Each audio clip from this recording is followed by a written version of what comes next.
Welcome back. Should we say our names? I'm Ciara, this is Molly. Sorry, just go. You can go. Hey! Molly, the other one here. Last week, we were in the plant district on a rescue mission for the ugliest, most decrepit plant that we could find. And we came across this man. In the time that it took us to film the next video, he bloomed. He bounced back. I think he didn't like his space, and ew, there's a bug in this pot. Bug in pot. Where's the bug? Where are you looking? And those look like hairs. Those are the roots from the old plant. Anyway, we will show you how to bring home a new boy or girl, plant them, and clean them, and make sure that they are set up for success in their new environment. Precisely. We picked him because he looked like he was having some root rot issues, and we pruned a few of the bottom leaves, but again, by the time we brought him home, I put him on the windowsill in some light that I thought he would like, and he really liked the light, so we've got 1, 2, 3, 4 new leaves. We're still gonna show you how to bring home a new plant, treat them right. So let's get started. Step 1, pot. Get a pot. Ideally not a dirty pot, but we recycle here. I don't know what happened to this. That's plant. hilarious We don't that talk about it. she thinks this is a dirty pot. This is a very dirty actually pot. was a fresh terracotta pot, and I wanted it to look dirty, so I soaked it in garden lime, and I took a The outside sander. is one thing. The inside Doesn't it is look what's cool? No. The inside you is wanna- what's dirty. If you want to see a video on how I make my fresh terracotta pots look like The cool garden pots, inside is what's dirty. let us know in the comments, and I will make one. The inside is dirty. Please hold this. Well, let's start with what you're going to need when you bring home a new plant. This. Plant tarp or newspaper. Plant tarp. But we love a plant tarp. Some little clippers, which you're going to use to clip off any roots that have root rot. Shovel. Molly always loves her shovel. Her gilded shovel. Treatment spray.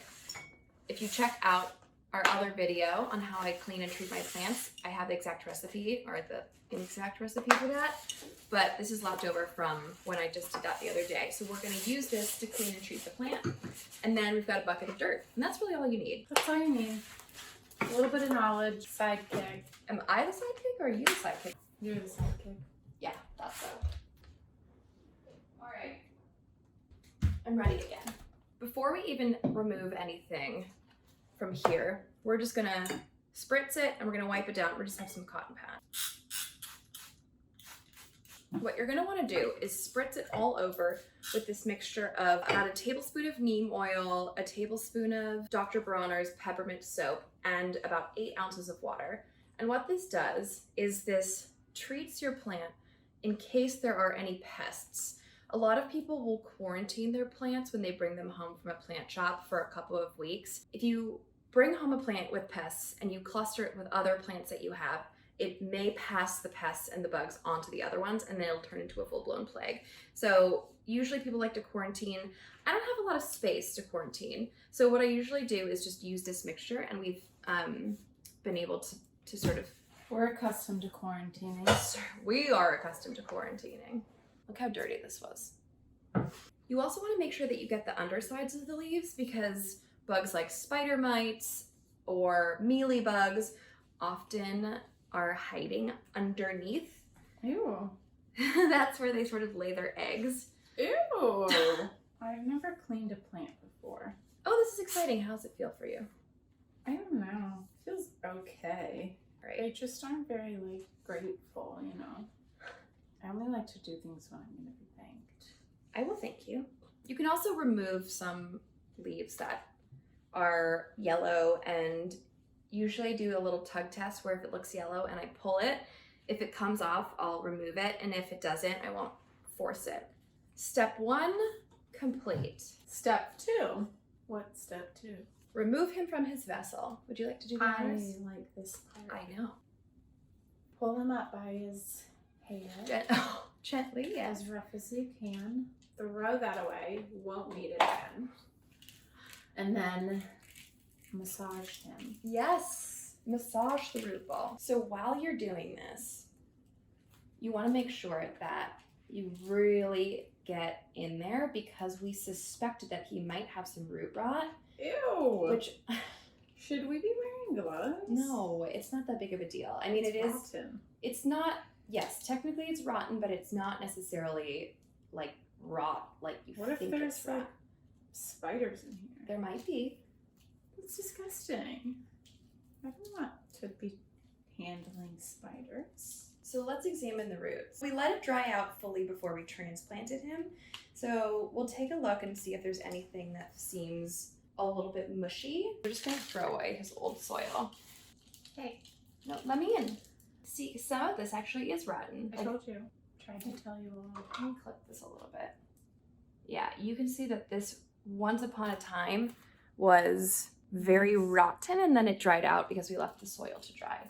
Let's clip off any other guys that are like super dead. Kind of have taken my job from me. Oh, sorry.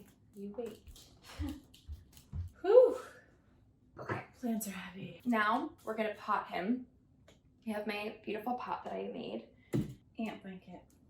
Brr. Whenever we pot something, I always like to make sure that A, you have a drainage hole here, and B, when you do have a drainage hole, you want to put something. Some people have put rocks, gravel, moss. No. I have been in quarantine. I started doing this because we did not have access to a store. Can you at least just hold him together? He is together. He's not. He's looking a little bit I started cutting up an old, super threadbare shirt that I paid way too much at a vintage store for once upon a time. And Molly calls them ant blankets. But basically what the ant blanket does is it just covers the bottom of the hole and it's sort of like a mesh sieve. So when we water it, the soil doesn't all pour out the bottom. Next, we have this, which is filled with soil. Now see, this is a nice pot. Nice pot, bad pot. No, so actually, the inside of it is ceramic. And I've just found that lately I like terracotta so much better because the ceramic just leads to too much root rot and gnats. I don't like gnats. Yeah, I know. I thought you were gonna be on board with this. So this is just literally here as our vessel because now I use it. Mm-hmm. I'll hold this while you fill that with soil. You can use your shovel if you'd like. Thank you. It's halfway filled. Or half empty, depending on how you look at it. Halfway filled. How much is in there? And we'll put him Plop here. them in. Now, put my shovel down briefly. And I go like this. All the way around with the nice spot. And then you just pat him down like he's your little friend and you haven't seen him in a while. Done. That's all you do. Then you let your partner do the daily chores. And that's Do you think it. you'll ever say hi to him? No. Probably never see him again. Sometimes she's like, is that a new plant? Where'd you get that? I'm like, I've had that plant for 3 years. They go in corners and you just never see him. I'm happy for him. I'm happy for myself. I'm pretty happy in general. Do you want to water him? If a watering can is If a brought watering upon can you. is available without me moving. Watering. Last step. Meow. We did it. All right, good job. We're done. 0 to hero with this guy.